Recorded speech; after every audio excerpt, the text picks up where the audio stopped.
কেমন আছিস রে? ভালো আছি ভাই, তুই কেমন আছিস? মুখটা কেন অফ কেন তোর? আর বলিস না ভাই, একটা অফিসের একটা ডকুমেন্টস ভাই ভুলবশত আমার আমি ভেবেছিলাম হয়তো কাজে লাগবে না, নিয়ে একটু মুড়ি মারি রেখে দিয়েছিলাম, বুঝতে পারলি? এই বসের এখন খুব দরকার, আমাকে বলছে পিডিএফ ফাইল করে পাঠাবে। এখন আমার কাছে এসে ডকুমেন্টসটা এমন অবস্থা ভাই, কি বলবো রে তোকে। এই ডকুমেন্টসটা আমি বসকে জমা। কেমন আছিস বল? কি হলো, কি সমস্যা? এ ভাই বলিস না, এই ডকুমেন্টসটা আমার অফিসে খুব এমার্জেন্সি আছে, এমন ভাবে কুঁজড়ে গেছে, আমি আর ডকুমেন্টসটা সাবমিট করতে পারবো না, কোনো পিডিএফ করতে পারছি না। এটা কি করা যায় বলতো ভাই? পিডিএফ লাগবে এটা? এমন পিডিএফ লাগবে, এটা কোনো অবস্থা রাখতে পারটা কি অবস্থা? এটা তো বটেই ভাই, কিন্তু ব্যাপারটা হচ্ছে দাঁড়া, আমার যেটা ভালো ফোন আছে সেটাতে তো ডগ স্ক্যানার আছে। ডগ স্ক্যানারে কি হয়, এআই ডগ স্ক্যানার, এটা একদম ক্লিন হয়ে যাবে, দেখবি?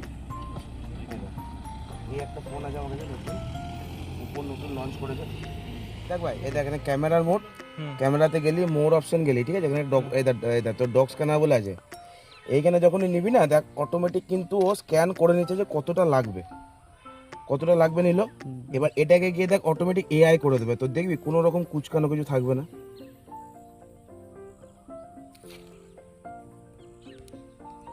এটার জন্য কিন্তু ভাই নেট কানেকশন লাগবে। হ্যাঁ, দেখ আরে বাপ রে, দেখ তোর সামনে দেখ, তোর এইটা দেখ, আর এই ভিডিওটা দেখ, মানে এই পেপারটা দেখ। এটা কি ফোন ভাই? এটা হচ্ছে তোর Oppo F33 Pro। এটা এখন পর্যন্ত যা মার্কেট করছে, ধামাকাদার মার্কেট করছে গোটা। সাংঘাতিক ফোন, একদম সলিড ফোন। এটা আমি তোর Oppo ইউজ করি, F5G আছে। হ্যাঁ, এই তো সাংঘাতিক ফোন। এবার এইগুলো কি বলতো, এই ফোনটা ডকুমেন্টসটা যে এরকম অবস্থা, এটা কিছু বোঝাই যাচ্ছে না। এবার এই ফোনটা এই কারণের জন্যই করা, ধর যারা কর্পোরেট সেক্টরে কাজ করে বা যাদের ধর ডকুমেন্ট সাবমিট করতে হয় বা পিডিএফ করতে হয়, তাদের জন্য এই ফোনটা করা, যে একটা ফোনের ভেতরে সব কিছু পাবে।